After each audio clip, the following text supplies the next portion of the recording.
soir, on va voir surtout le monde du sens. Là, actuellement, nous vivons dans un monde de matière, dans un monde de technologie, dans un monde de science, et on a un peu oublié le sens. Alors là, je parle dans la généralité. Il y a des gens qui sont dans le sens, mais il y en a beaucoup qui l'ont oublié. Je vous rappelle qu'il n'y a pas si longtemps que ça, les gens, ils pratiquaient tout à la fois. Un médecin, il était astronome, il était astrologue, il était alchimiste, il était autant scientifique que dans le monde spirituel. Et au fur et à mesure du temps, on a laissé un petit peu le côté spirituel et tous ces gens-là, ils sont devenus des scientifiques purs et durs. Et tout passe par la science, ce qui n'est pas conçu par la science, ce qui n'est pas explicable par la science, est mis de côté, au mieux, et rejeté dans la plupart des cas.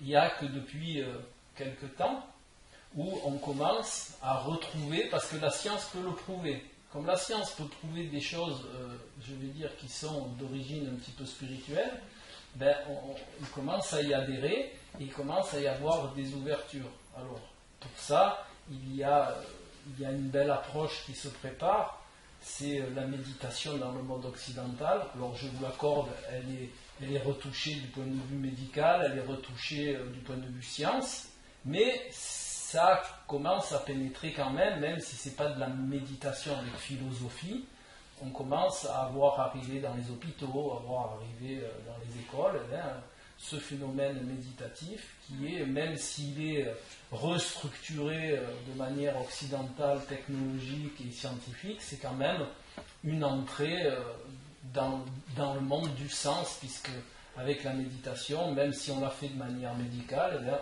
on arrive quand même à percevoir des choses d'origine, je veux dire, subconsciente, d'origine énergétique, d'origine de connexion avec des énergies qui sont autour de nous. Donc c'est une belle approche qui commence à arriver. Et c'est normal puisqu'on va arriver dans l'ère du Verseau, on va quitter l'ère du Poisson, où on est dans les croyances et dans beaucoup de choses, et on va arriver dans l'ère du Verseau, où on va être dans quelque chose de plus aérien, similaire, et dans quelque chose de beaucoup plus spirituel. D'accord ? Voilà. Donc tout ça, c'est des beaux prémices, c'est des belles entrées. Alors, je vais vous définir, pour qu'on soit tous d'accord, ce qu'est le monde du sens. Le monde du sens, c'est voir les choses à un degré différent de celui de la matière. Ou même à un degré différent de celui de l'intelligence analytique. Vous savez que on a deux genres de cerveau en nous. On a le cerveau analytique et on a le cerveau automatique qui est un cerveau avec des fonctionnements inconscients. Et c'est ce cerveau-là qui est beaucoup plus puissant que le cerveau analytique.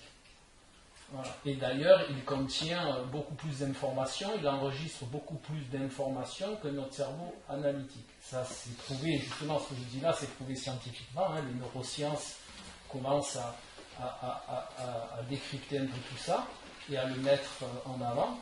Donc c'est très intéressant de savoir qu'on a beaucoup plus de choses dans notre cerveau inconscient que ce qu'on a dans notre cerveau conscient. Il y a une petite parenthèse que je vais faire, parce que j'estime qu'elle est importante dans le monde du sens. Je vais vous la faire parce que, au premier abord, elle n'a pas trop rapport avec le monde du sens, et vous allez comprendre après qu'en réalité c'est un paramètre important. Les neurosciences ont mis en exergue que chaque fois où on fait remonter un souvenir en mémoire, on le module. Donc le souvenir de base n'a plus rien à voir avec le souvenir que l'on en a au fur et à mesure du temps, où on le fait remonter à la surface, on le module et on le remet dans le souvenir. Quand on va s'en resservir, on va le faire remonter, on va le moduler, on va le remettre en souvenir, et ainsi de suite. Donc un souvenir dont vous allez vous rappeler plusieurs fois ne va plus être votre souvenir de base. Ça, c'est très important, parce que des fois, on se sert de souvenir comme référence, mais c'est plus le souvenir de base que l'on avait. Donc nos références, elles sont plus en rapport avec cette base que nous avions. Rappelez-vous qu'un souvenir, chaque fois on le remonte à la surface, il est modulé. Pourquoi je vous dis ça ? Parce que... Si j'ai un souvenir, par exemple, un chat. Un souvenir d'un chat. Ouais. Après, ça va pas être un chien. Ah, ça sera jamais un chien, mais il sera. Je plaisante. Oui, non, mais c'est sûr, ça, il sera pas modulé dans ce sens-là, mais ça sera jamais le même souvenir qu'à la base. Vous allez moduler l'émotion qu'il y a dessus, surtout. Voilà. C'est du côté émotionnel. Oui, C'est pour ça que je vous parle du souvenir. Hein. C'est pas sur le côté matière. Là, on est dans le monde du sens, donc ça sera sur l'émotion que vous avez collée sur le chat. Donc, au fur et à mesure où ce chat il va remonter à la surface, l'émotion qui est collée, eh ben, elle va être modifiée. Voilà. Et comment on s'en rend compte que c'est modifié? Eh bien, on ne s'en rend pas compte, justement.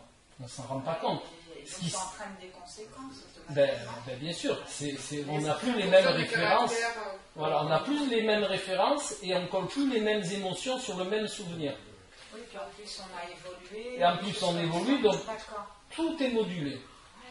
C'est important de le savoir parce que des fois, et je dis des fois, mais c'est bien souvent, on se base sur un souvenir que l'on a, mais en réalité le souvenir c'est plus celui de base. On a changé l'émotion qu'il y a dessus, on a changé la schématique et on va prendre des décisions par rapport à un souvenir qui n'est plus le souvenir que l'on a. C'est le souvenir réel que l'on a vécu. C'est celui qu'on a modulé au fur et à mesure où on l'a fait remonter à la surface. Décision parce qu'on n'a pas la bonne base.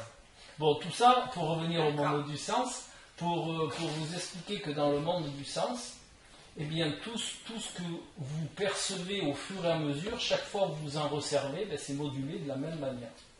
Voilà. Donc c'est pour ça qu'il est intéressant de lire des fois certains livres qui sont porteurs, ça n'engage que moi, hein, qui sont porteurs de clés, parce qu'on va justement les comprendre de manière différente à chaque fois où on va les relire. Et c'est ce qui nous permet de lire un livre de manière différente à chaque fois. Parce que si on gardait le souvenir exact de ce qu'on avait lu la première fois, vous ne le relirez pas une deuxième fois. Vous comprenez? Et vous ne trouverez pas d'autres choses dans le livre, puisque vous l'avez déjà. C'est parce que tous ces souvenirs sont modulables, de par nos ressources, de par nos expérimentations, et de par que quand on le fait remonter, ben on module par rapport à tout ce vécu qui est supplémentaire et à toutes ces ressources. Pour bien vous faire comprendre aussi le monde du sens, je rajouterai une chose, comme ça vous le garderez en fond. C'est comme Windows, hein, vous garderez en fond. Il y a une chose importante, c'est que les ressources de l'être humain marchent de cette manière. Il y a une action qui va entraîner forcément une expérimentation, qui va donc entraîner une modulation des ressources, ou si vous préférez un changement de nos ressources. Et ce changement de ressources va amener une évolution du niveau de conscience. Et ce niveau de conscience nouveau, qu'est-ce qu'il va faire? Il va entraîner une action nouvelle, qui va entraîner une nouvelle expérimentation, qui va entraîner de nouvelles ressources. Nouvelles ressources, ça va entraîner un nouveau niveau de conscience. D'accord? C'est comme ça que ça fonctionne. Bonjour. Ça va, Cathy? C'est comme ça que ça fonctionne. Ça aussi, gardez-le bien en mémoire, parce que on est fait de ça en réalité. Voilà. Et tout ce que vous faites, tout ce que vous entreprenez dans la vie, c'est là pour moduler votre niveau de conscience par le changement de ressources. Alors, ce qu'on appelle le changement de ressources chez un être humain, c'est tout ce qui fait ce que vous êtes. Une expérimentation de vie, quelle qu'elle soit, je vais prendre quelque chose de très tapant pour que ça percute.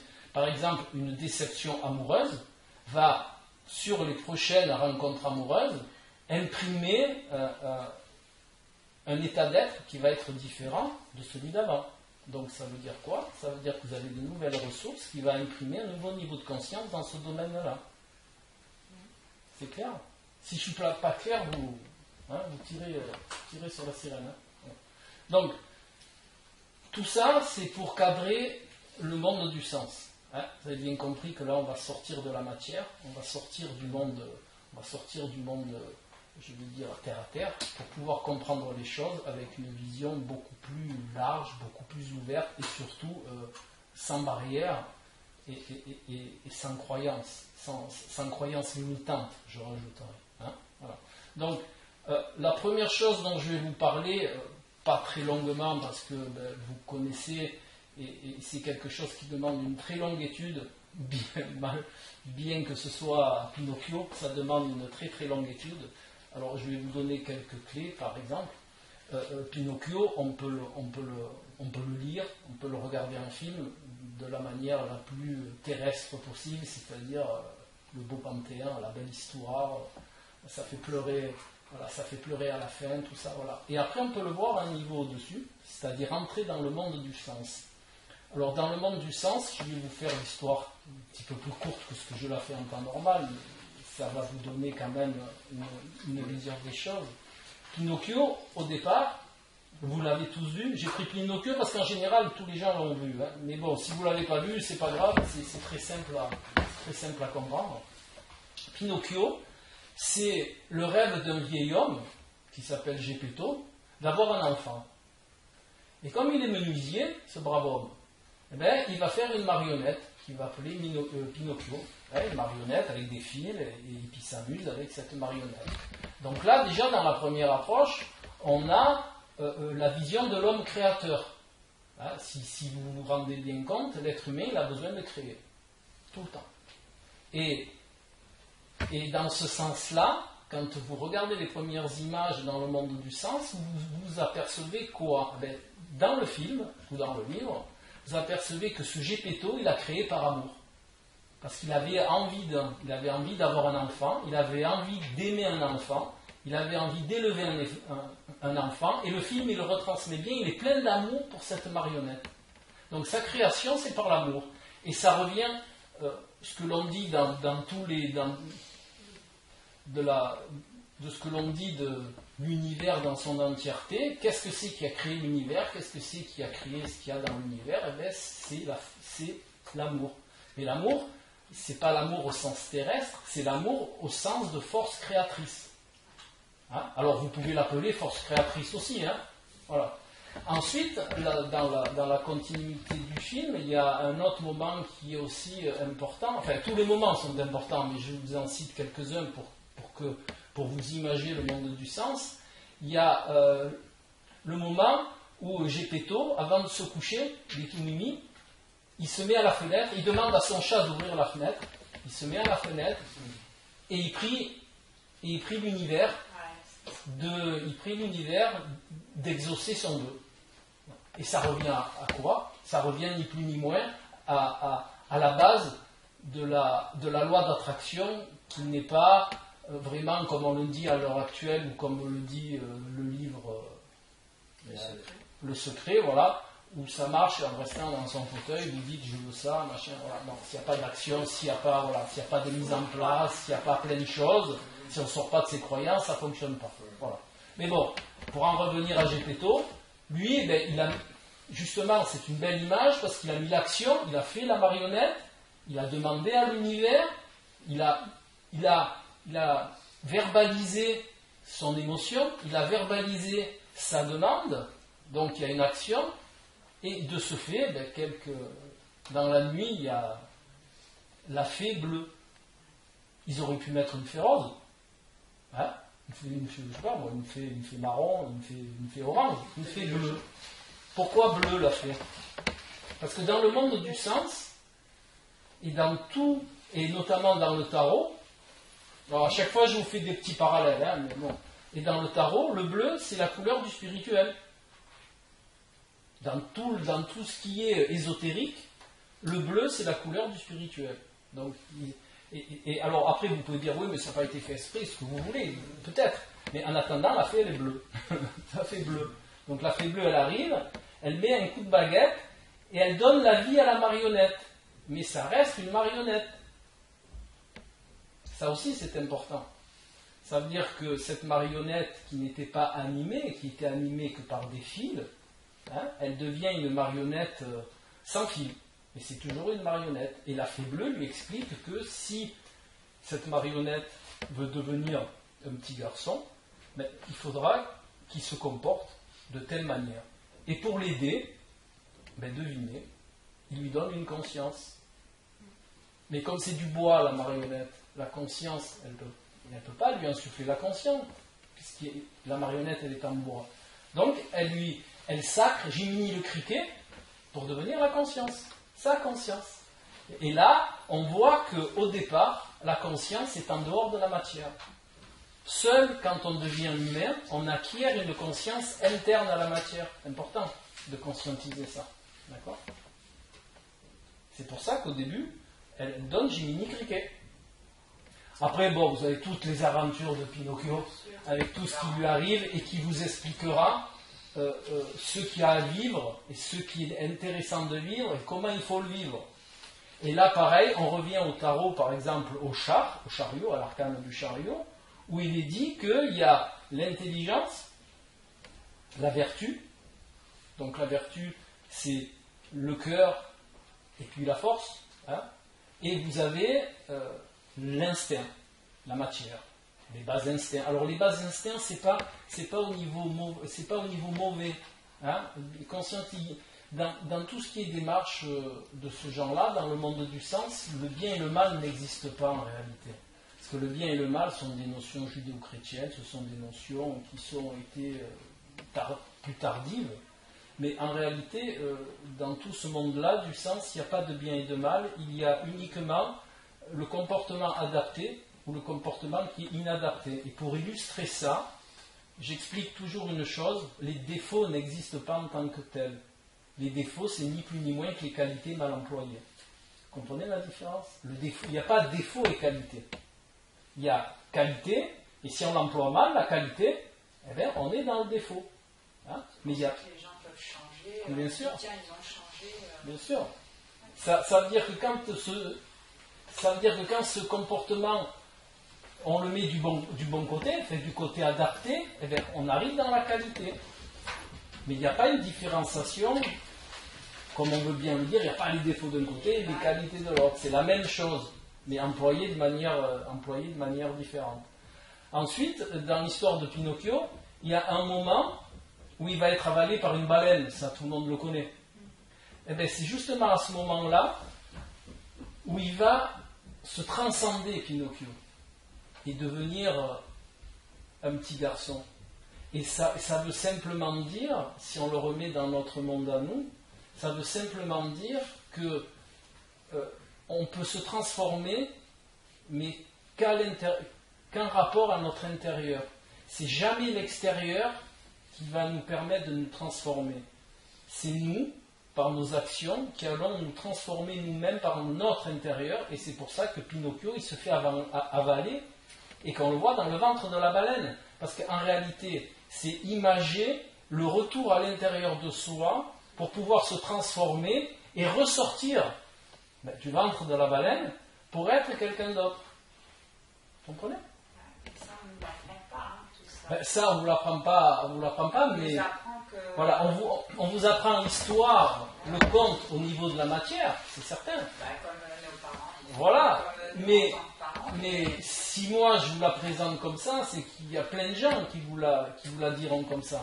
C'est juste une question de recherche, et c'est pas parce que j'ai recherché Pinocchio, c'est parce que je suis dans cette démarche-là que je me suis intéressé à... Moi, je ne suis pas ici par hasard.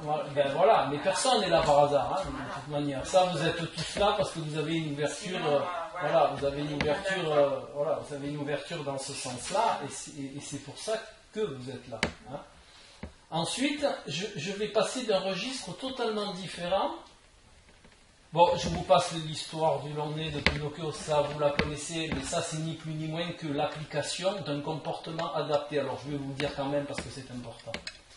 Pourquoi le nez ? Pourquoi dans le conte ils ont fait le nez qui pousse ? Chaque fois où il dit un mensonge, Pinocchio il a le nez qui s'allonge. Ben, c'est tout simplement pour vous dire que dans chaque action d'une qualité mal employée, ça a une répercussion sur nous, sur notre monde psychologique, mais aussi sur notre monde physique. C'est ce qu'on commence à vous dire à l'heure actuelle dans beaucoup de sciences. On vous dit attention, l'environnement a un impact énorme sur les gens. Alors, pour imager cela, vous avez une nouvelle science à l'heure actuelle, une nouvelle, ça date d'une dizaine d'années quand même, 10-15 ans, qui s'appelle l'épigénétique, et qui met en avant l'impact de l'environnement sur l'expression de nos gènes. Voilà. Donc, on est bien dans Pinocchio, quelque part, parce que chaque action que l'on fait, eh bien, il y a une répercussion sur nous. Et quand on fait des actions adaptées, on a vous voyez que le nez de Pinocchio il raccourcit, quand il fait une action inadaptée, il a le nez qui pousse. Donc, symboliquement, ça veut dire que tout ce que vous faites dans votre vie a un impact sur vous. C'est ça que ça veut dire. Alors, c'est mimi parce qu'on peut le voir au premier degré, comme je vous ai dit tout à l'heure, de dessiner. Oh, tu as vu, il a dit un mensonge, il a le nez qui pousse. Oh là là, c'est pas bien de dire un mensonge, mais en réalité, ce que ça veut dire dans le monde du sens, c'est que chaque action que l'on fait a une interaction sur ce que l'on est, au niveau mental, au niveau physique et au niveau spirituel. Voilà. Alors, je dirais juste un truc pour imager le niveau spirituel. Quand je dis les niveaux spirituels, ça n'a rien à voir avec un niveau au sens terrestre du terme. C'est-à-dire, moi je ne suis pas en bas, vous n'êtes pas en haut, c'est pas ça. Quand je dis niveau spirituel, je devrais dire plutôt état spirituel. La spiritualité est un état, et non pas des actions cadrées à un certain moment pour certaines choses. Hein? Bon, je ne peux pas rentrer dans les détails dans cette conférence, mais sachez que la spiritualité ne sont pas des actions temporaires. Voilà. On vit un état spirituel ou on ne le vit pas. Voilà. Après, vous avez, et c'est tout aussi, c'est bien aussi, vous avez la spiritualité, pareil, au stade de la matière, où on est justement dans ce spiritualisme, je vais dire par tiroir. Alors, je suis spirituel là, je vais faire ci, mais après là, je ne le suis plus parce que le contexte, il ne me permet plus de l'être. Vous voyez ce que je veux dire? Voilà. Donc, moi, quand je parle spiritualité, c'est de l'état. On est dans un état spirituel ou on ne l'est pas. C'est-à-dire, quoi qu'on fasse, on est dans la spiritualité. De quand vous vous levez à quand vous vous couchez. Voilà. Il n'y a pas de je fais un truc spirituel et après je vais faire le contraire. Donc, ceci étant précisé, le nez qui pousse, vous savez pourquoi maintenant. Alors maintenant, je vais passer carrément à quelque chose qui paraît plus sérieux, mais en réalité, Pinocchio est aussi sérieux. Hein, c'est sur la même, c'est pareil. Mais c'est parce que c'est des gens qui conscientisent que ça, c'est peut-être même un petit peu plus difficile à comprendre que Pinocchio, mais en réalité, c'est parce que c'est moins public. Pinocchio, je ne sais pas si vous le savez, mais à pas beaucoup, Pinocchio a été aussi traduit, est aussi connu dans le monde que le Petit Prince. Hein. Donc imaginez-vous, quand vous prenez les chiffres de tirage, et quand vous prenez la traduction du Petit Prince dans les langues, quand vous prenez la traduction de Pinocchio dans les langues, je crois que le Petit Prince, vous vérifierez, mais je crois que c'est ça, le Petit Prince a été traduit en 250 langues, et Pinocchio a été traduit en 240 langues. Voilà. Donc, quelque chose près, c'est pas beaucoup, hein, d'accord ?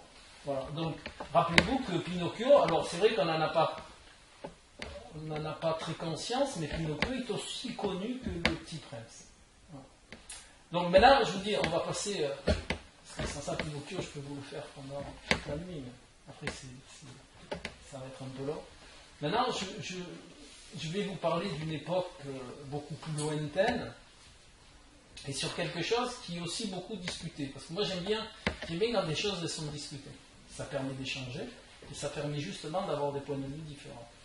Donc là, je vais vous parler des mythes, alors comme il y en a beaucoup, et dans tous les continents. Hein, si vous prenez les mythes de l'Europe du Nord, c'est le Valhalla, c'est ce que vous connaissez tous maintenant grâce au film, hein, c'est Loki, Thor et tout ça, tout ça. Donc, conscientisez que, comme par hasard, dans chaque continent, en gros, ou dans chaque partie du monde, vous avez les mêmes mythes, mais avec des noms différents. Voilà. C'est simple, hein. Donc il y en a pour tout le monde. Et ce n'est pas un hasard, puisque ce sont des archétypes qui nous permettent de comprendre comment on peut évoluer un être humain. Donc c'est normal qu'il y en ait partout. Et moi, je me suis beaucoup intéressé à une époque, aux travaux d'Alice Bailey, si vous connaissez. Si vous ne connaissez pas, c'est pas grave, il n'y a pas péril à ma demeure. Et Alice Bailey, elle a été un peu aussi adulée par certaines, décriée par d'autres, mais bon, quelque part, ça me dérange pas parce que j'ai pris les mythes à leur base. C'est-à-dire, j'ai pris les mythes pas la version Alice Bailey, je l'ai lu parce qu'elle est très intéressante et qu'il y a des choses à prendre, mais j'ai pris le mythe, ces mythes-là à la base. Alors je vais vous dire lesquels, c'est Hercule, les travaux d'Hercule. Les travaux d'Hercule sont des archétypes phénoménaux pour nous. Voilà. Et dans ces 12 travaux, ben là, j'avais bien fallu que j'en choisisse un. Hein. Vous n'allez pas vous faire les 12, hein, ça va être trop long. Donc j'ai choisi un qui est très peu connu, ce sont les écuries d'Augias. Pourquoi les écuries d'Augias?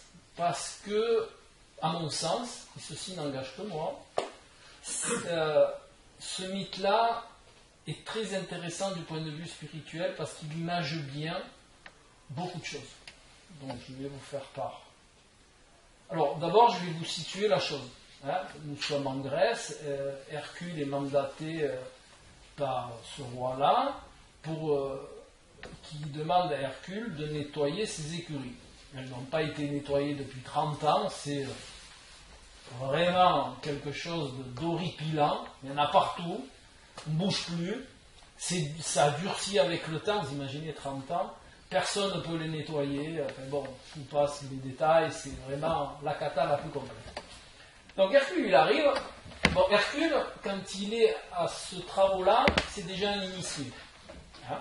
C'est plus l'Hercule du départ, qui est le disciple, en quelque sorte. À ce niveau-là, c'est le 11e travaux, si mes souvenirs sont bons, parce que vous voyez, moi je prépare rien, c'est tout là.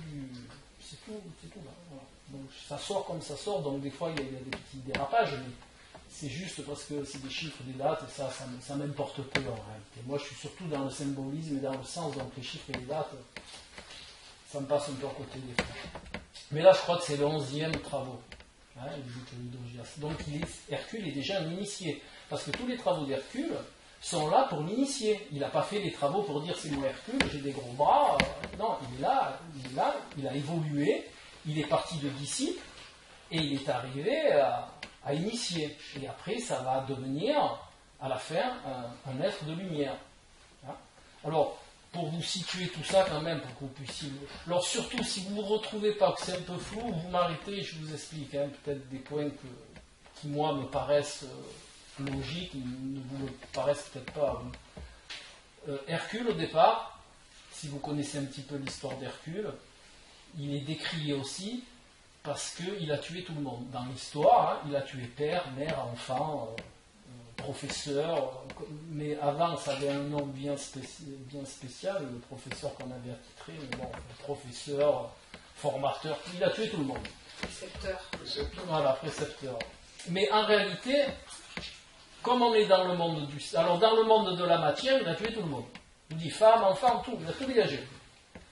Voilà. Mais si vous lisez Hercule, l'histoire d'Hercule, ils vous le disent comme ça, il a dégagé tout le monde. Mais en réalité, dans le monde du sens et dans l'approche ésotérique et dans l'approche initiatique, ça veut dire il n'a pas tué tout ça du point de vue de la matière, il s'est juste déformaté de tout ça. Il s'est déformaté de sa formation éducation, il s'est libéré de sa formation familiale. Il a tout quitté, un peu comme l'arcane, le mat. Hein, il a tout quitté, il n'a plus rien pour pouvoir entamer son chemin initiatique. Donc il a commencé, une fois qu'il a tout viré et qu'il s'est retrouvé déformaté, ben là il a pu commencer son chemin initiatique. Alors là je vais vous faire un parallèle qui est intéressant avec l'Orient, maintenant. Vous connaissez le coup de la tasse de thé? Vous connaissez? Bon, je vous l'ai fait très court. Il y a un maître, il dit à son disciple, tiens, est-ce que tu veux bien me remplir ma tasse de thé? Donc le disciple, il arrive avec la théière. Ah mais maître, je ne peux pas aller pleine. Serre le thé. Donc le disciple, il sert le thé, la tasse, bien entendu, elle déborde. Hein. Et le maître regarde le disciple, il lui dit, tu vois ce que tu veux faire, c'est te mettre quelque chose dans la tête alors que ta tête est encore pleine. Donc le premier travail que tu vas avoir à faire, c'est à te vider la tête, donc à te déformater des choses anciennes, des croyances anciennes, pour pouvoir en mettre des nouvelles. Et vous retrouvez ça dans le début de l'histoire d'Hercule. Voilà, donc que vous alliez en Orient, une chose, dit de manière différente. Voilà. Donc une fois qu'Hercule il a fait tout ça, donc il entame son chemin en tant que disciple, et quand il arrive aux écuries d'Augias, il est au 11e travaux, donc c'est un initié. Il a passé les autres épreuves, et il est arrivé en tant qu'initié. Et donc le roi Augias donc, lui demande de nettoyer les écuries. Donc là aussi, je vous le fais très court, hein, parce que c'est très vaste, les mythes, hein, ça peut être, mais je vous l'ai concocté de manière à ce que vous en tiriez la quintessence profonde, et que si ça vous intéresse, après, justement avec cette quintessence profonde, vous puissiez aller voir ce mythe avec déjà l'œil déjà un petit peu rodé, hein, si ça vous intéresse. Voilà. Donc Hercule, il arrive, ben, il voit ça, et là, vraiment, 30 ans ça, il dit ça, il y a du travail, mais il le dit avec une arrière-pensée. Hein. Alors, ces écuries, elles sont entourées d'un mur, tout autour, d'accord? Voilà, et à l'intérieur, vous avez les écuries avec tous les immondies. Hercule, lui, il ne s'affole pas, hein. Il avait déjà son plan dans la tête, hein. Il a dit, voilà, c'est simple, qu'est-ce que je vais faire? Eh bien, il faut savoir qu'il y a 2 rivières qui coulaient de chaque côté des écuries. Donc il s'est dit, ben, ça va être très simple. Je vais percer des trous dans chaque mur de chaque côté où passe la rivière, de manière à ce que les rivières rentrent à l'intérieur des écuries et de par leur force nettoient les écuries. Donc il se met à Hercule, casse les murs. Donc déjà, dans l'approche du sens, Hercule, qu'est-ce qu'il fait? Ben déjà, il se sert de son intelligence. Il aurait pu se servir de sa force. Mais maintenant que c'est un initié, ben il se sert de son intelligence. Il ne s'affole pas, il réfléchit. Voilà, il dit, bon, ben, je vais casser les murs. Et le symbolisme de casser les murs, c'est quoi? Ben, un mur, c'est quoi? C'est un ferment, puisque c'est le mur qui entourait les écuries. Donc, c'est casser ses croyances. Croyances limitantes, c'est casser tout ce qui nous emmure, tout ce qui nous retient, tout ce qui nous permet de ne pas voir autre chose, tout ce qui nous permet de ne pas avoir accès à autre chose. Hein? Je vais vous citer un exemple, puisque c'est après-demain.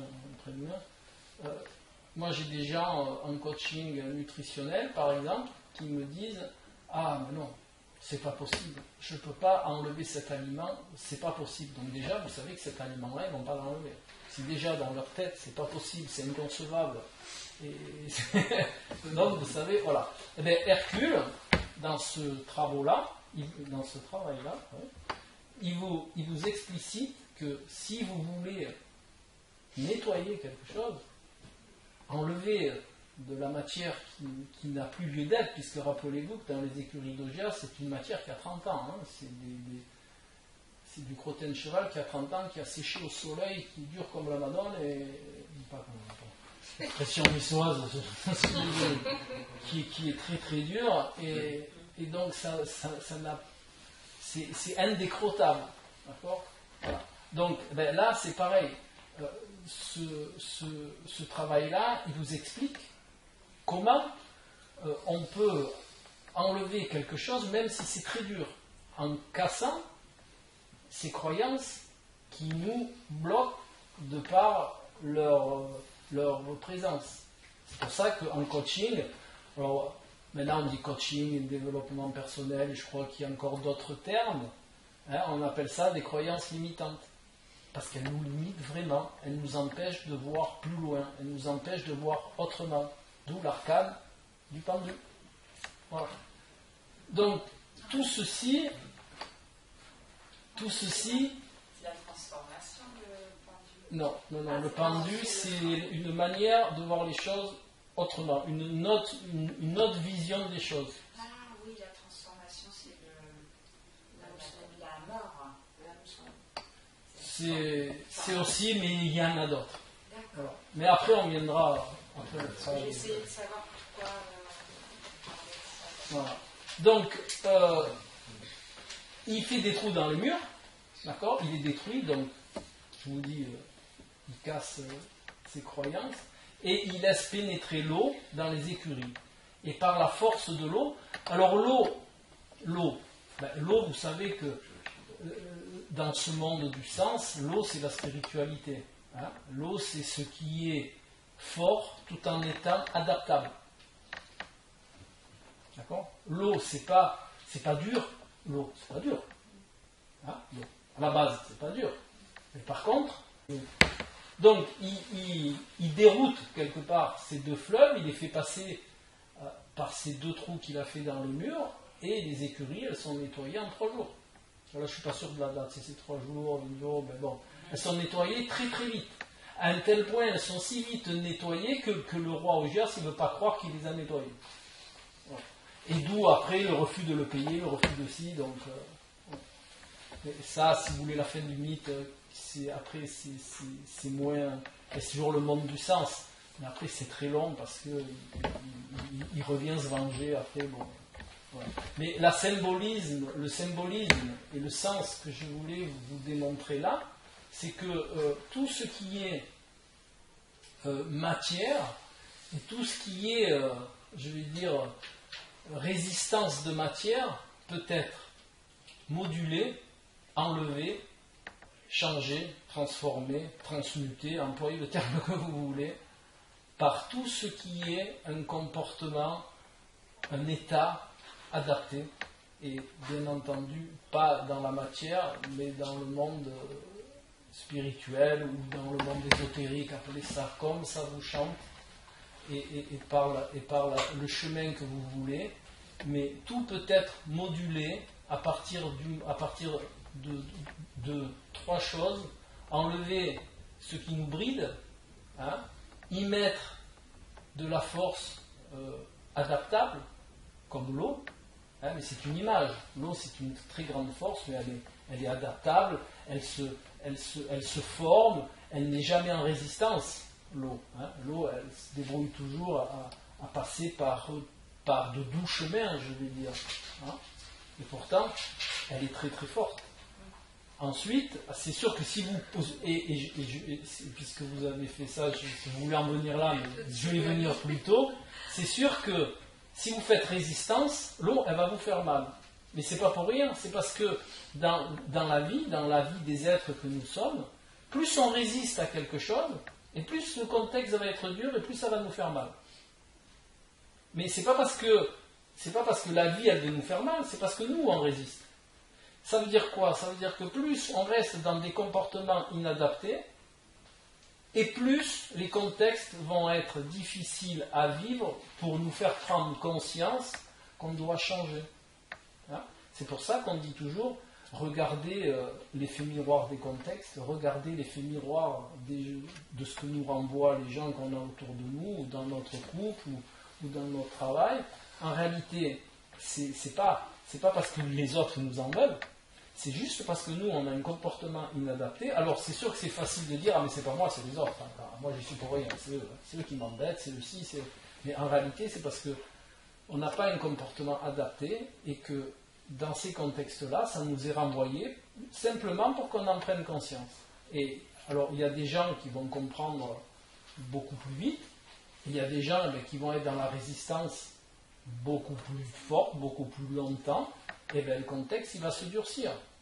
C'est la même histoire que l'eau. Si on s'adapte et qu'on cherche à comprendre et qu'on arrive, comme l'eau, à se moduler, à changer de forme, donc changer de forme c'est changer de vision, on va voir les choses de manière différente, et en partant de ce principe, on va pouvoir avoir un panel de solutions beaucoup plus large, et donc trouver des solutions, et donc faire ce qu'on appelle des prises de conscience, qui va, comme je vous ai dit au début, vous permettre de poser de nouvelles actions, donc d'avoir de nouvelles expérimentations qui vont faire ces nouvelles expérimentations qui vont vous donner de nouvelles ressources. Ces nouvelles ressources, elles vont vous amener à un nouveau niveau de conscience.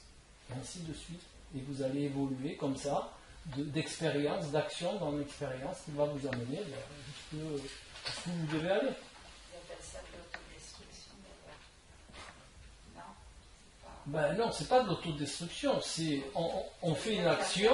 Non, la personne s'autodétruit elle-même en ayant ses réactions en tenant pas compte. Ah oui, si elle est, oui, c'est dans ce sens-là, oui. Si elle est dans la résistance, elle va droit dans le mur, elle va avoir mal. Hein. À un moment ou à un autre, elle va avoir mal. Il faut sortir de la résistance. Après, ça ne veut pas dire que ça va être facile, mais au moins, quand on ne résiste pas, on est ouvert à plein de choses. Quand on résiste, on se ferme. Après, il y a aussi, alors, je vais vous en parler très court aussi parce que ça peut être très long, ça dépend comment on le prend, mais il y a aussi notre cerveau reptilien qu'il faut comprendre, qu'il faut bien conscientiser maintenant qu'on a un néocortex, qu'on a un cerveau analytique, on peut s'en servir, mais il faut s'en servir à bon escient. On a un cerveau reptilien, on sait que ce cerveau reptilien a des défenses automatiques quand il se sent en danger. Donc c'est sûr que tout concept, et ça c'est pas moi qui le dis, c'est les neurosciences, moi je ne invente rien, tout nouveau concept, suivant comment il est amené, il peut mettre en branle le cerveau reptilien et ça va être la fermeture totale et la résistance la plus forte. C'est-à-dire il va mettre en jeu toutes ses défenses, alors soit il va fuir, soit il va faire le mort, soit il va vous agresser, et là la personne ne va plus rien comprendre. Voilà. Donc après il y a des schémas types pour ouvrir les jambes, pour éviter ces systèmes-là, c'est-à-dire jamais parler de la personne, mais toujours parler de vous, ou raconter une histoire de quelqu'un, sans citer la personne, mais qui s'apparente à son cas, et comme elle n'est pas concernée, ben, le cerveau reptilien, hop, il va se tenir tranquille. Vous comprenez ? Donc ça c'est des petits trucs de coaching, mais c'est comme ça que ça fonctionne. On ne parle jamais de la personne directement, on dit jamais, on prend toujours le cas, même imaginaire, mais le cas de la personne, mais on le met en imaginaire, de manière à ce que la personne, elle soit spectatrice. Et comme ça, son cerveau reptilien se tient tranquille, il est peinard. Il ne se sent pas agressé, comme il ne se sent pas agressé, il ne va pas se défendre. C'est pas il ne va pas se sentir en danger, donc il ne va pas se défendre. Voilà. En fait. Mais est-ce qu'il va prendre conscience ? Ben oui, puisque la personne, elle va être déjà ouverte, elle ne va pas être en résistance. Donc quand la personne, elle ne résiste pas, elle est forcément plus ouverte. Et si elle est à cet endroit-là, à ce moment-là, c'est que déjà, à la base, en elle est demandeur, mais elle ne le sait pas. Vous savez, souvent, vous avez des grands philosophes qui ont dit que quand on pose une question, c'est qu'on a déjà la réponse. En réalité, c'est vrai, mais on ne sait pas la faire sortir. Donc on va voir quelqu'un à qui on va poser la question, qui va nous la retourner pour que nous on puisse la conscientiser et qu'elle puisse remonter à la surface. Voilà. Et quand on se pose la question sur quelque chose, c'est qu'on a déjà la réponse. Mais voilà, donc on va la faire sortir. Donc si vous posez une question en vous disant merde, j'ai pas la réponse, ne vous inquiétez pas, elle va sortir à un moment ou à un autre.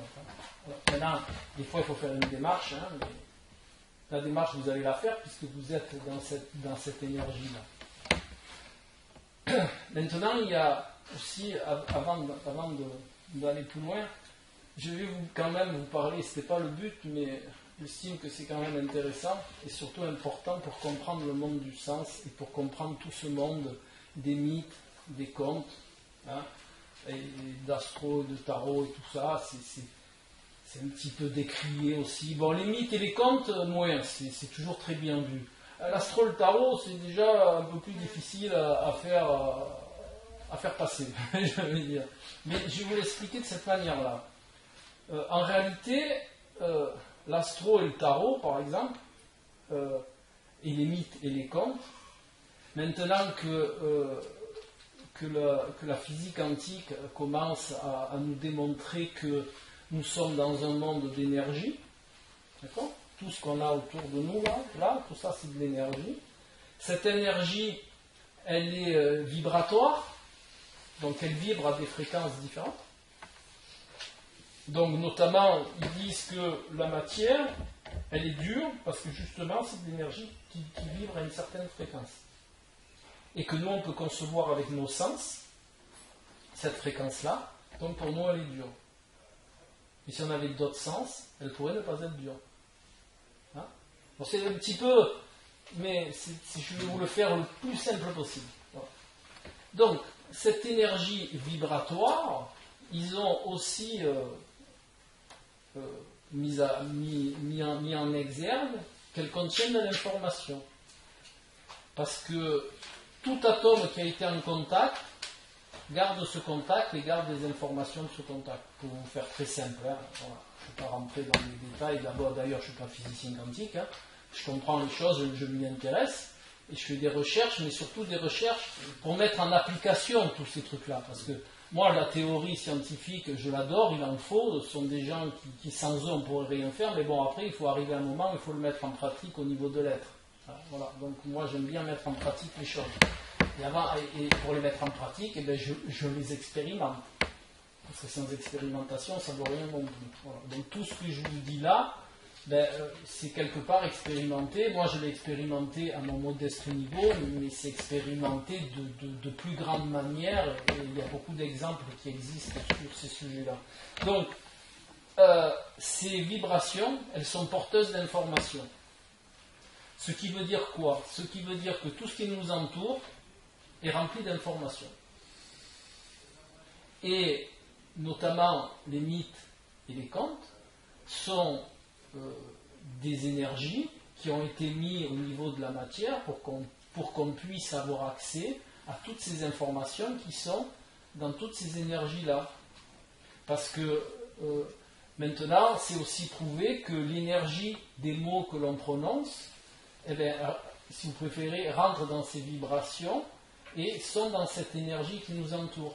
Alors, pour vous donner une idée, quand vous prenez un poste de radio, à l'heure actuelle, vous avez le choix, enfin si ça n'a pas changé parce que j'en ai pas, vous avez le choix entre PO, GO et FM. Il y a peut-être d'autres choses, mais c'est quoi qui vous permet d'avoir accès au PO, au GO ou à la FM? C'est juste de tourner le bouton, d'être sur la bonne fréquence. C'est ça qui vous permet. Si vous avez sur ce poste radio, si vous avez qu'un bouton qui peut prendre, par exemple, la FM, et pas le PO et pas le GO, eh bien, vous aurez toute votre vie que la FM, et vous n'aurez même pas conscience du PO GO. Vous ne saurez même pas qu'il existe. Eh bien là, c'est exactement pareil. On a des sens qui nous permettent d'avoir accès à certains systèmes vibratoires et informatifs, et les autres, eh bien, on n'aura pas accès, parce qu'on n'a pas les sens pour. D'accord? Donc, par cela, je veux vous dire qu'on est dans un monde d'information. Maintenant, il y a des sens qui nous permettent d'avoir accès à certaines informations, et pour les autres, eh bien, on a des outils. Et c'est en cela où les contes, les mythes, alors ça c'est des outils matière, qui sont un peu plus matière que les deux autres outils, qui nous permettent, les informations sont contenues dans le texte, dans les mots, mais surtout dans la manière dont on peut les percevoir à plusieurs niveaux. C'est pour ça qu'il y a le monde de la matière, le monde du sens, et on peut les percevoir de manière différente, suivant le mode dans lequel on se met. Si on se met dans le mode matière, Pinocchio il va vous donner une chose. Si vous vous mettez dans le monde du sens, Pinocchio il va vous donner autre chose. D'accord? C'est très simple, c'est Pogo. Il manque la FM, Pogo, c'est déjà pas mal. Voilà. Maintenant, l'astrologie et le tarot, on est dans une autre perception. Ce sont des symboles qui nous permettent d'avoir accès justement à ces informations-là. Alors, ce que je dis toujours, parce qu'on me dit oui, mais l'astrologie, on dit que c'est pas la bonne méthode de calcul, les calculs sont faux astronomiquement, tout ça, c'est vrai. Moi, je suis astrologue et je vous le dis, c'est vrai. C'est tout à fait vrai. Mais quand les gens parlent comme ça, c'est parce qu'ils parlent du monde de la matière. Ils parlent de l'astrologie matière. C'est-à-dire l'astrologie que je ne pratique pas, mais l'astrologie qui existe et qui est couramment pratiquée, c'est l'astrologie, ce que j'appelle moi méthode scientifique. Mais pour moi, l'astrologie, c'est pas ça. Pour moi, l'astrologie, on est dans le monde du sens, dans le monde du symbole et dans le monde de l'archétype. Voilà. À l'époque de l'Égypte antique, il y avait les mêmes symboles que maintenant, on a gardé les mêmes significations planétaires qu'il y avait à l'époque.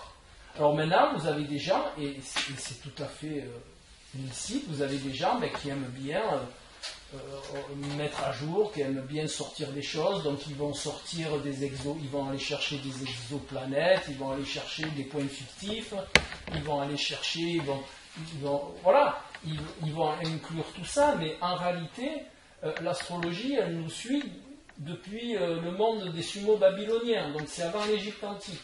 Hein? Et l'être humain, c'était l'être humain, et le symbolisme, il est porteur de toute cette énergie et de toute cette information. Voilà. C'est comme ça qu'il faut la concevoir, l'astrologie, et pas autrement. Hein, on n'est pas dans le monde de la matière, On n'est pas dans les calculs astronomiques à dire, alors c'est vrai que le point vernal, il recule, alors que... Je suis tout à fait d'accord sur le point de vue astronomique, que c'est pas calculé comme il faut, mais je m'en fous, parce qu'on est dans le monde du sens. Et on sait très bien, par exemple, que Saturne, en astrologie, c'est le temps, c'est la longueur de temps, c'est l'introspection, donc c'est plein de choses, je ne vais pas vous faire un cours d'astrologie. Et voilà, on est dans le monde du sens.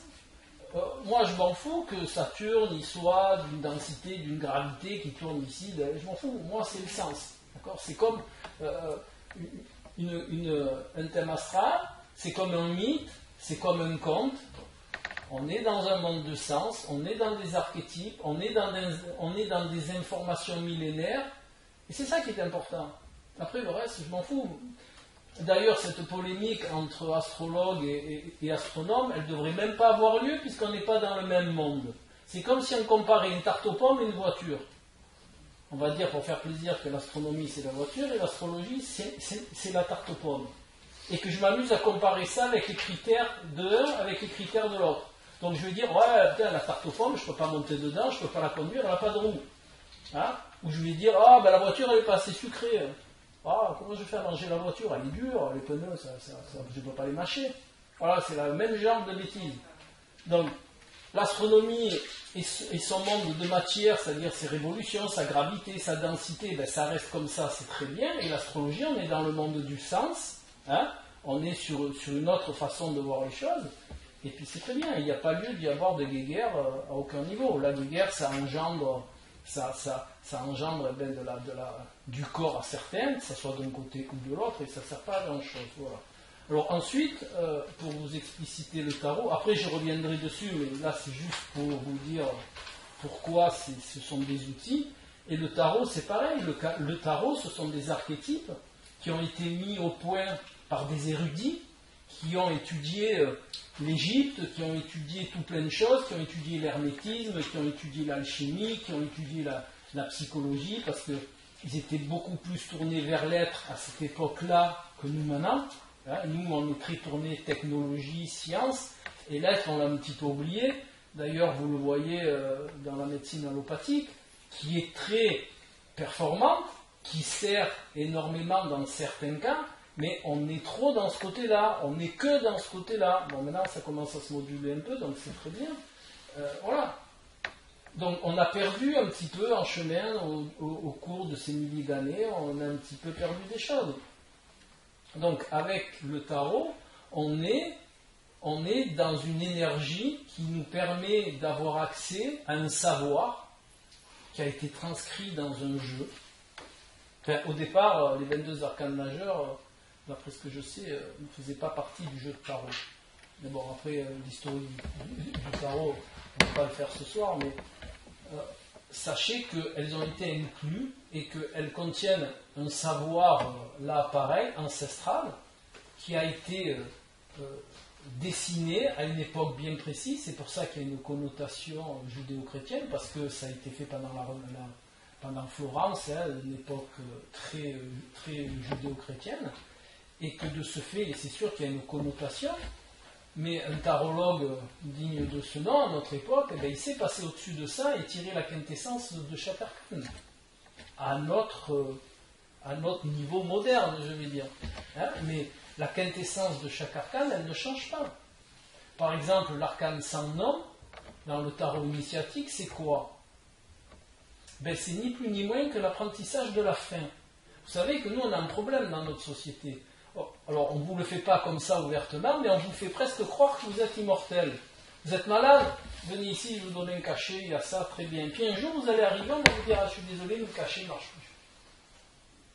Et je fais quoi? Maintenant, c'est la porte, là. Hein. Là, vous allez vous en aller. D'accord? C'est imagé ce que je vous dis là, c'est grossi, mais c'est un petit peu comme ça. Alors que dans toutes les anciennes civilisations, le plus loin que vous puissiez remonter par l'histoire, pas par la mémoire, mais par l'histoire écrite, il y a toujours eu l'initiation à la fin. Les enfants, du plus jeune âge possible, il y avait l'initiation à la fin. D'ailleurs, il y avait dans toutes les civilisations vous aviez la veillée des morts. Le mort, il restait dans la famille pendant un certain temps. Les enfants, ils tournaient autour, même ils s'amusaient autour, mais ils avaient cette initiation à la mort. Et plus ils grandissaient, et plus ils comprenaient ce que c'était la fin. Parce qu'en réalité, quand on est dans un état spirituel, ça je vous le dis aussi comme ça, mais la mort n'est pas la fin. Hein? La mort est un processus de la vie. Très important de le concevoir comme ça. Parce que sans ça, si la mort était la fin de la vie, ben depuis qu'il y a des choses qui meurent sur la planète, il n'y en aurait plus. Hein? Logique. Ça fait des milliards d'années que des choses meurent sur la planète. Et si c'était vraiment la fin de la vie, la mort, ben, il n'y aurait plus rien. Ce serait déjà, je ne sais pas quoi, mais il n'y aurait plus rien. Donc, la mort est un principe de vie. Et vous regardez, si vous étudiez bien la nature, avec un œil, avec un état spirituel, vous apercevrez que tous les processus de mort dans la nature sont faits pour la vie. Les feuilles qui tombent des arbres, ça se désagrège et ça permet de servir d'humus pour que quelque chose de nouveau pousse. Et je ne les fais pas toutes, mais vous apercevez que si vous regardez bien ça, eh bien, tout sert à la vie. À la limite, on pourrait dire que la fin, la mort, alors si vous préférez la mort, j'aime pas le mot mort, mais la fin est le processus de quelque chose qui doit finir. L'arcane sans nom, voilà, ça doit finir, c'est la fin. Alors, c'est l'apprentissage de la fin, FIN. Parce que vu l'heure qu'il est, ça peut être confondu. C'est FIN, voilà. Et c'est un apprentissage important. Parce que dans votre vie, vous serez confronté à la fin dans tous les domaines. Amoureux, fin d'une relation, dans le travail, fin d'un emploi, je sais pas, fin de votre voiture, elle est morte, fin de votre télé, vous serez confronté à la fin. Si vous ne la conscientisez pas, ben vous allez être malheureux. Bon, pour la télé, la voiture, à la limite, ça peut passer. Mais pour les relations, pour tout plein de choses, pour la perte d'un proche, ben ça va être beaucoup plus difficile si vous n'avez pas cette formation à la fin. Et je vous dis, c'était très bien fait dans nos temps anciens. Alors, c'est vrai qu'on a énormément évolué, donc c'est vrai qu'on a mis de côté un petit peu la fin comme ça. Mais c'est une initiation au même titre que le reste. Concevoir que tout a une fin, et nous aussi. Alors nous, c'est un petit peu différent. Nous, on a une fin, mais c'est juste la fin de notre ego là. Par exemple, Harry Guy Alain, ça va être la fin de Harry Guy Alain. Mais ça ne va pas être la fin de mon énergie. D'accord ? Ça va être la fin de ma matière, de mon ego, de mon corps matière. Ça, à un moment ou un autre, ben, ça va finir. Mais l'énergie que j'ai, ben, elle va perdurer. Hein ? Donc tout ça, c'est des initiations qu'il est utile de faire, et par le tarot, on peut les faire de manière très agréable et très adaptée. Hein ? Ce que je discutais tout à l'heure avec madame, c'était par exemple le chariot, l'arcane du chariot, ben vous le retrouvez dans le mythe du char ailé de Platon. Et vous lisez le mythe du char ailé de Platon, et vous lisez la quintessence de tarologue qui explique le chariot de manière initiatique, et ben vous verrez que vous ferez très vite la corrélation. Parce que vous retrouvez les mêmes symboles, vous retrouvez les mêmes protagonistes, et vous avez une explication antérieure. C'est-à-dire, le mythe de Platon, il est sorti avant le jeu de tarot. Hein. Donc, les gens qui ont créé le tarot, ils se sont inspirés de tous ces travaux-là. Ils avaient connaissance, puisqu'ils étaient très tournés vers cette époque-là. On sait très bien qu'à cette époque-là, ils étudiaient beaucoup l'Égypte, ils étudiaient beaucoup Platon, la Grèce antique, ils étudiaient beaucoup, je ne sais plus comment ça s'appelle, la philosophie, les thérapeutes d'Alexandrie, et puis tout le reste. L'hermétisme, l'alchimie, et tout ça. Donc tout ça, c'est imprégné. Mais c'est un savoir ancestral. C'est comme la pierre philosophale, pour changer le plomb en or, mais en réalité, ça c'était pour dire aux gens de la matière, tiens, j'ai trouvé quelque chose pour changer le plomb en or, mais en réalité, c'était pas ça. En réalité, c'était amener la part d'ombre au soleil. Le plomb, la part d'ombre, en or, le soleil. D'accord ? C'était mettre en lumière la part d'ombre que l'on a tous en nous. Hein ? C'était ça que ça voulait dire, l'alchimie. L'alchimie spirituelle. Après, il y a une alchimie matière, où ils travaillaient vraiment sur les métaux. Mais c'était un déguisement. quand vous étudiez l'alchimie, tout le monde est d'accord pour vous dire que c'était un déguisement. Voilà. Et que seuls étaient les alchimistes, ceux qui travaillaient sur la transformation de l'être, par rapport à tous ces codages que vous trouvez donc dans l'alchimie. Donc maintenant, pour en revenir aux deux autres outils, le tarot et l'astrologie, ce sont au même titre des outils qui comportent des clés symboliques et qui permettent de comprendre de manière symbolique et qui permettent d'avoir accès justement à ce savoir ancestral qui est contenu, à ces informations qui est contenu dans ce monde vibratoire. En même temps, c'est quelque chose qui nous permet, je vais dire entre guillemets, prenons-le avec modération, c'est quelque chose qui nous permet d'avoir une molette en plus du Pogo FM. Ça fait un quatrième changement d'onde et on peut avoir des informations intéressantes aussi bien sur l'initiation des êtres que sur les potentiels de l'être. Le tarot initiatique, c'est un petit peu différent. Le tarot initiatique, c'est vraiment l'évolution de l'être dans son environnement. L'astrologie, je dirais, est un petit peu plus fournie dans le sens où on peut, après, j'émets toujours un bémol sur la manière dont c'est pratiqué. Et ça, je peux pas. Je mets un bémol parce que tout le monde ne la pratique pas de la même manière. Mais vous avez quand même une notion karmique dans l'astrologie. Alors dans le tarot aussi, mais elle est un petit peu plus discutable. En astrologie, elle est un petit peu plus ancienne. Et vous pouvez avoir des approches différentes. Vous pouvez avoir une approche karmique, vous pouvez avoir aussi ce qu'on appelle une approche héréditaire par un outil astrologique qui s'appelle la dominante atavique. Vous pouvez avoir aussi une approche de lignée. J'aime pas trop le terme transgénérationnel, donc je dis toujours la lignée, comme on a toujours dit d'ailleurs.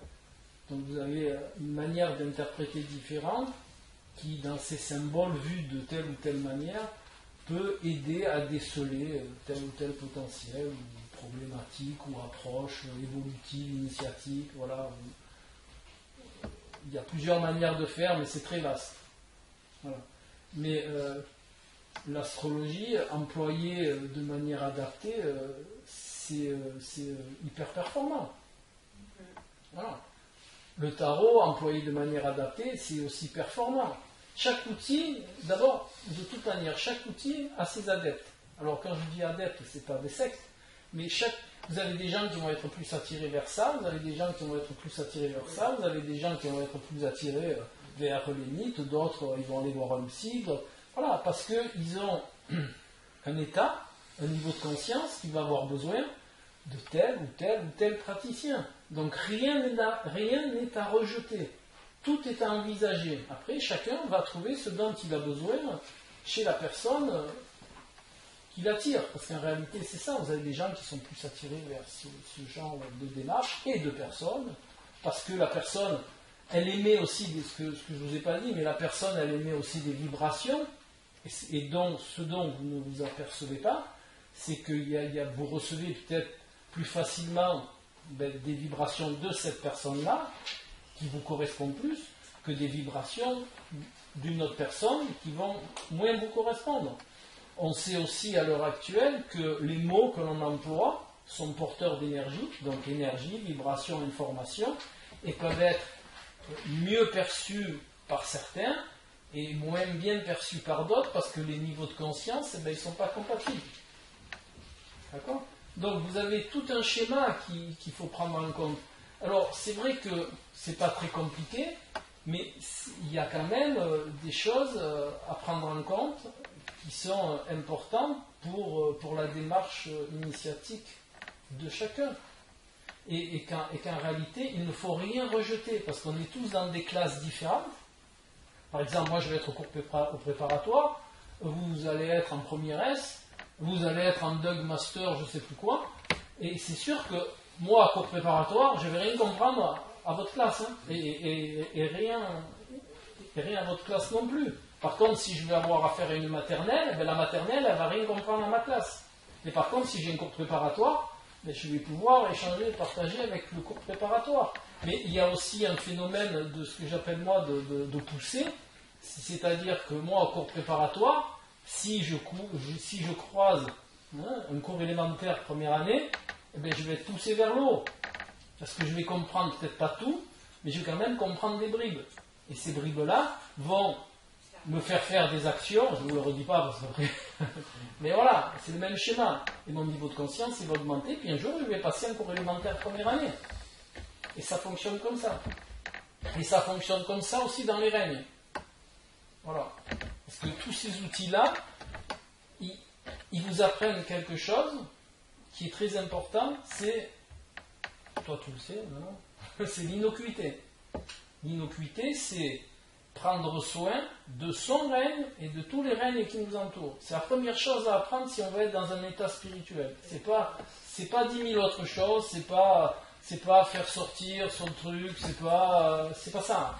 La première chose, c'est l'innocuité. C'est ce qu'enseignent toutes les philosophies dans le monde, c'est ce qu'enseignent tous les outils spirituels, toutes les philosophies de vie, c'est ça que ça nous enseigne. Ne pas être nocif pour personne. Et c'est pas facile, en plus. Et la deuxième chose, qui est important et qui sont enseignés, que ce soit par les mythes, les contes, et un petit peu plus peut-être par le tarot et l'astro, c'est la cohérence. On vit dans un monde qui est très incohérent. Donc il y a des grands philosophes, des grands penseurs qui nous ont dit que c'est normal que l'être humain soit cohérent.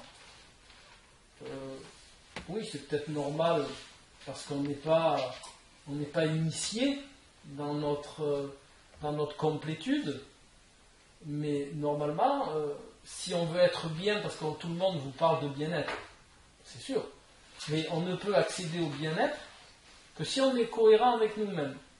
Vous savez ce que c'est la cohérence? C'est je fais ce que je dis, et je dis ce que je fais. Et là, tout dans notre corps va se mettre en cohérence. Et il y a notamment un outil qui n'a rien à voir avec tout ça, qui s'appelle la cohérence cardiaque. C'est une méthode de respiration, ça n'a rien à voir avec du yoga, machin, c'est vraiment une méthode de respiration qui réaligne notre interstice cardiaque de manière à ce et tout ça, ça met en cohérence notre organisme. Voilà. C'est pour ça, ils ont appelé ça cohérence cardiaque. Ils ne l'ont pas appelé respiration cardiaque, ils ne l'ont pas appelé d'un terme autre, non, ils ont appelé ça cohérence cardiaque. Et cette cohérence cardiaque qui est prouvée parce qu'on est dans la matière, elle est aussi valable dans le monde spirituel, dans l'état spirituel. Si on n'est pas cohérent avec soi, eh bien, on ne peut pas avoir accès à certaines choses. Imaginez-vous, voilà, vous m'invitez à dîner, voilà, et je vous dis, j'ai horreur des millefeuilles, je ne mangerai jamais un millefeuille. Voilà. Le jour où je viens chez vous, qu'est-ce que j'amène? Voilà, un coffre à gâteau rempli de millefeuilles. Et vous allez me dire, attends, t'es bien? Ça va? T'as pas besoin de prendre tes gouttes ou quoi? Tu dis que t'aimes pas les millefeuilles? D'accord, ça va vous paraître bizarre, vous allez dire, mais ben voilà. Pour ça, c'est un gros exemple. Mais c'est exactement pareil pour votre vie de tous les jours. Comment vous voulez être bien si vous pensez quelque chose et que vous faites autre chose? Ou si vous faites autre chose alors que vous pensiez autre chose? Ben, vous n'arriverez jamais à être dans le bien-être. C'est pas possible. Vous allez toujours être en dualité, vous allez toujours être mal, parce que vous allez dire une chose et en faire une autre. J'aime pas le bleu. Et le lendemain, vous mettez dans la glace, vous mettez une belle robe bleue. Et vous verrez, ça ne passera pas. Parce que inconsciemment, je déteste le bleu, pourquoi je mets du bleu? Et ça va engendrer ce que j'appelle moi un petit vélo dans la tête.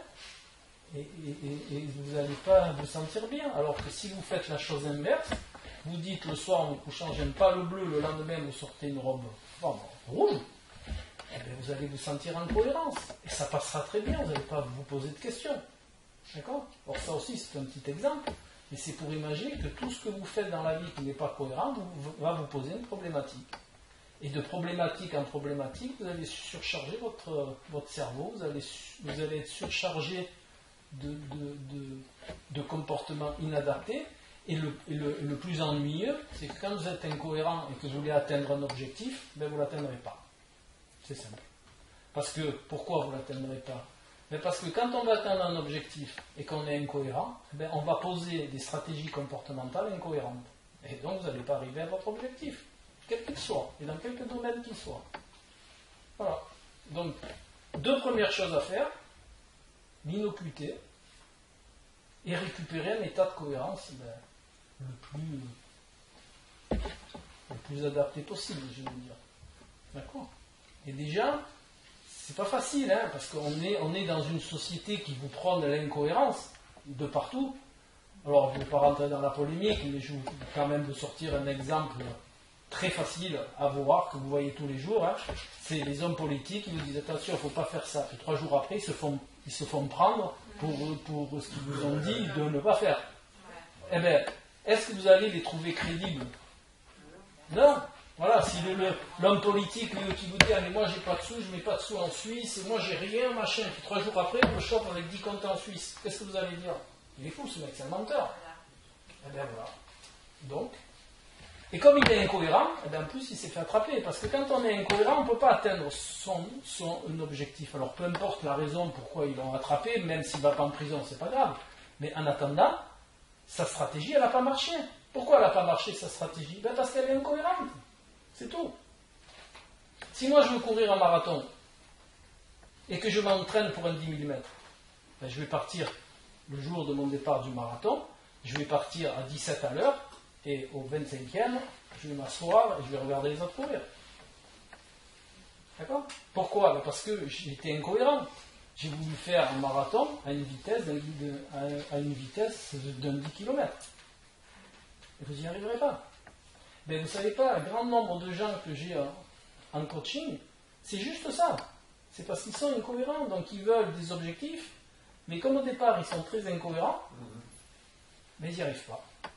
Et toute la démarche, c'est de les initier à récupérer une cohérence. Et une cohérence, elle se récupère par divers moyens.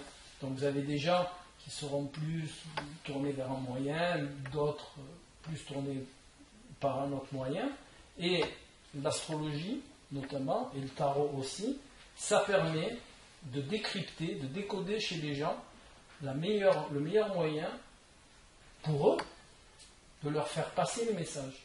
Il n'y a pas de magie, il n'y a pas de mancie au milieu, il n'y a pas de divination, il n'y a pas de rien.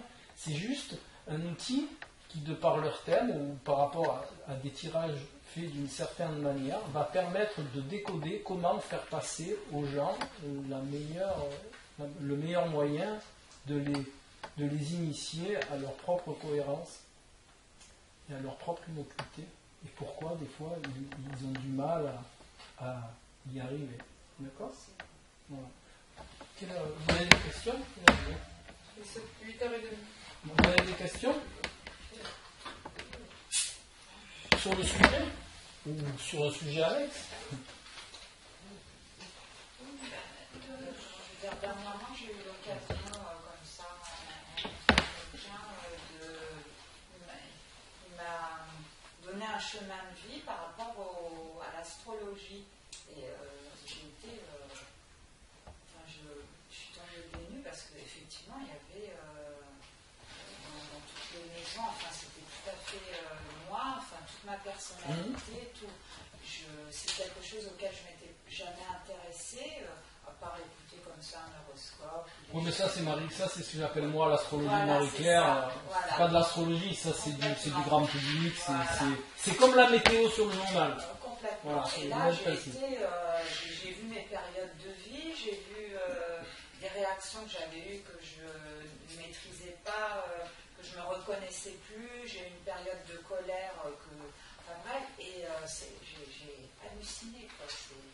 Ça m'a donné énormément d'informations. Mais de toute façon, c'est un outil qui sert à ça. Hein. C'est pas... Moi, j'appelle ça des outils. J'appelle ça des outils parce que de toute époque, ça n'a été que des outils. D'accord? Par exemple, au Moyen-Âge, l'astrologie était réservée aux rois. L'astrologie, pourquoi? Parce qu'ils demandaient s'ils allaient gagner la bataille, tout ça, mais les astrologues, les bons astrologues, à cette époque-là, quand vous lisez les rares récits qu'il y a, eh bien, vous apercevez qu'ils conseillaient pas, ils ne disaient pas au roi, oui, vous allez gagner, non, vous n'allez pas gagner, ils disaient au roi, comment se comporter pour gagner. Et comme ils avaient un avantage sur les autres, c'est de savoir un peu comment tout le monde allait se comporter, eh ben, ils donnaient au roi le comportement adapté pour pouvoir atteindre son objectif. Puis il ne faut pas oublier qu'à l'époque, et souvent jusqu'à nos époques modernes, comme je vous ai dit tout à l'heure, tous les gens étaient tout.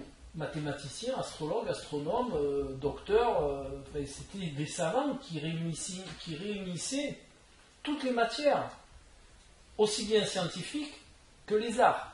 Parce que l'astrologie, c'est pas une science, il faut s'enlever ça de la tête. L'astrologie, c'est un art. Le tarot, c'est un art. Ça n'a rien à voir avec des sciences. Même s'il y a un petit peu de calcul de machin, mais ce sont des arts. Rien à voir avec des sciences. Contrairement à ce que certaines disent, et ça n'engage que moi, pour moi, ce sont des arts. Voilà. Donc, ils avaient des outils supplémentaires que n'avaient pas les autres. Mais ça a toujours été... Alors, il faut quand même faire un petit bémol. L'étude de caractère, c'est ce qu'il y a de plus facile en astrologie. Voilà, c'est le domaine qui est très facile en astro. Parce que quand on connaît un peu l'astro, vous avez les maisons, tout ça, c'est très facilement praticable. Voilà.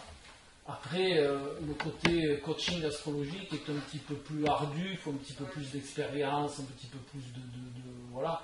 Mais ça marche très bien. Moi, ça fait quand même 35 ans que je consulte.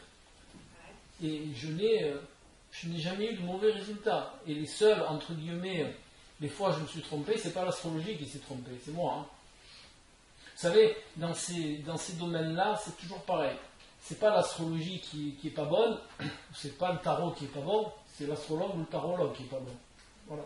Soit il est mal tourné, soit il n'est pas bon, ou alors il n'emploie pas de la bonne manière, ou il y a un hic quelque part. Voilà. Mais c'est pas l'outil qui est pas bon. Vous savez, c'est comme quand on prend un tournevis et qu'on n'arrive pas à dévisser une vis. Ouais, il n'est pas beau ce tournevis, machin. Oui, bon, soit tu n'as pas assez de force, soit on n'a pas pris le bon tournevis pour la bonne vis, mais le tournevis, lui, il n'y peut rien. Hein. Ben là, dans toutes ces démarches-là, c'est exactement pareil. Hein. Ces outils, ils n'y peuvent rien. C'est nous. C'est toujours pareil. Après, ça arrive avec un jour. Parce que, pourquoi on appelle ça des arts, à votre avis? Parce que c'est... Hein? Voilà, parce qu'il y a une partie d'intuition, et l'intuition, ça, j'aime bien dire ça, c'est neuroscientifiquement prouvé, ça se travaille. Voilà. Donc plus vous en faites, et plus vous l'affinez, l'intuition. Alors, c'est vrai qu'ils ne savent pas bien où elle se trouve là-dedans, ou si c'est une connexion et qu'on y a accès, bon, peu importe. Voilà, peu importe, mais plus on la travaille, et plus elle devient performante. Voilà. Donc ils appellent ça la plasticité cérébrale, certains. Mais soyez-en sûrs que c'est comme tout. Plus on travaille et plus on est performant. Moi, j'ai eu l'opportunité, et je remercierai toujours mon premier prof, ça a été mon arrière-grand-mère. Mais mon premier prof extérieur, je vais dire, je le remercierai toujours parce qu'il m'a très tôt fait faire de l'interprétation en aveugle, ce que vous trouvez très rarement maintenant. L'interprétation en aveugle, c'est-à-dire, il me donnait un thème, il me disait, voilà, raconte-moi son métier, raconte-moi sa vie sentimentale, raconte-moi sa structure mentale, par exemple, son intelligence, sa manière de voir les choses, machin, voilà. Parce que maintenant, ils prennent beaucoup de cours dans le sens contraire. C'est-à-dire, voilà, cette personne a eu un problème avec sa maman, par exemple, donnez-moi le facteur astrologique. C'est facile de faire cadrer un facteur à une situation. Par contre, c'est beaucoup plus difficile quand on ne sait rien, de dire. Si vous ne savez rien, d'accord, il faut... Voilà. Donc c'est vrai que je le remercie de m'avoir fait très tôt faire ces interprétations en aveugle pour m'entraîner à interpréter. Voilà. C'était vraiment un monsieur qui était très tourné vers les autres, il était plein d'amour, et il disait toujours, il faut être bon, mais pas être bon pour être bon, mais pour pouvoir aider les autres. Voilà. Pour être dans le service comme on était dans son sens noble, vous savez qu'il y a un sens noble, enfin, c'est pas qu'il y a un sens noble, c'est que le service était un sens noble. jusqu'à ce qu'on le détourne dans un sens plus bas. Hein. Vous savez qu'avant le service, au temps des rois, c'était noble le service. On rendait service, on était considéré. Maintenant, quand on vous dit dans le service, ben vous regardez le service, c'est le service à l'autre et être en dessous de l'autre. Voilà. Alors que là, c'était au même niveau que l'autre. Au contraire, même on était considéré au-dessus de l'autre. Et vous retrouvez ça dans les tarots avec les valets dans les arcanes numériques. Le valet est dans le sens noble du service. Pour ceux qui ont fait du tarot, qui s'intéressent aux arcanes numériques, le valet, ça représente le service, et le cavalier, ça représente le missionnaire. D'accord ? La personne qui va en extérieur accomplir quelque chose. Alors que le valet numérique, lui, il est tourné vers le service à l'intérieur. Hein ? Soit vers soi, ou soit le service sur les personnes qui vont autour. Enfin, voilà. Donc, vous avez d'autres questions ? En astrologie, je voulais savoir si la date de conception était importante ou juste la date de naissance. Ça, c'est quelque chose qui est très récent, la date de conception. Vous avez des astrologues qui ont sorti ça en disant que c'était plus important la date de conception que la date de... Voilà. Alors, moi, j'ai quand même... fait partie de beaucoup de groupements d'astrologues, tout ça, et moi, et ça n'engage que moi. Hein. Moi, j'ai toujours dit, un être, c'est quand qu'on est des êtres à part entière. À partir du moment où le cordon est coupé. Sans ça, on est dépendant de la mer. Donc, on n'a pas de vie propre. Puisque si on vous enlève la mer, ben c'est fini. On nous coupe, si par quelque malheur que ce soit, ben, vous êtes trop dépendant. Donc, vous n'êtes pas un être entier. Alors, je connais l'astronomie. Mais de dire que le thème de conception est plus valable que le thème d'accouchement, c'est pas très juste, parce qu'on n'est pas des êtres à part entière. On commence à avoir une vie à part entière, ce qu'on appelait nous en astrologie traditionnelle au premier cri. C'est-à-dire quand on coupe le cordon, tac, on est des êtres à part entière.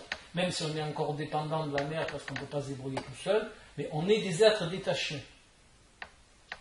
Alors que quand on est encore dans le ventre de la maman avec le cordon, on n'est pas des êtres détachés. On n'est pas des êtres encore. On est un être, mais on est un être pas indépendant. Donc on n'est pas encore susceptible d'avoir un thème apparent. Vous avez des noirs, vous avez des jaunes, vous avez des rouges, des bleus, non, je trompe. Enfin bon, d'accord ? Jusque-là, vous êtes d'accord. Mais à la base, qu'est-ce qu'on est ? Non, on est des terriens. Voilà, on est des êtres humains vivant sur Terre. Donc notre premier truc, c'est être des êtres humains.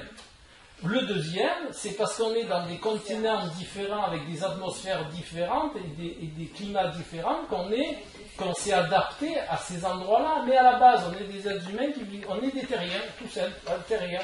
Après, que vous soyez bleu, rouge, c'est par rapport à votre endroit. Que vous mangez du poisson, de la viande, du machin, c'est par rapport à l'endroit. Mais à la base, on est des terriens dans le nom. C'est tout. Ben, bien sûr, parce qu'elles s'adaptent à leur région, mais à la base, c'est toutes des plantes. Hein. C'est tout. Ben, nous, c'est pareil.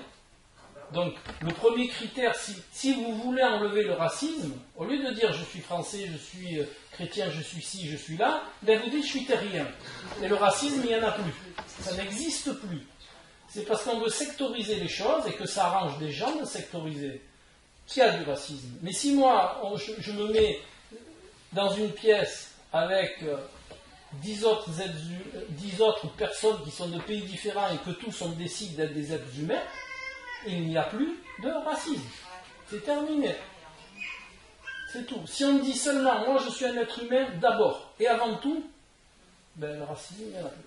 Terminé. Voilà. Ben, en réalité, c'est très facile, parce que c'est la base.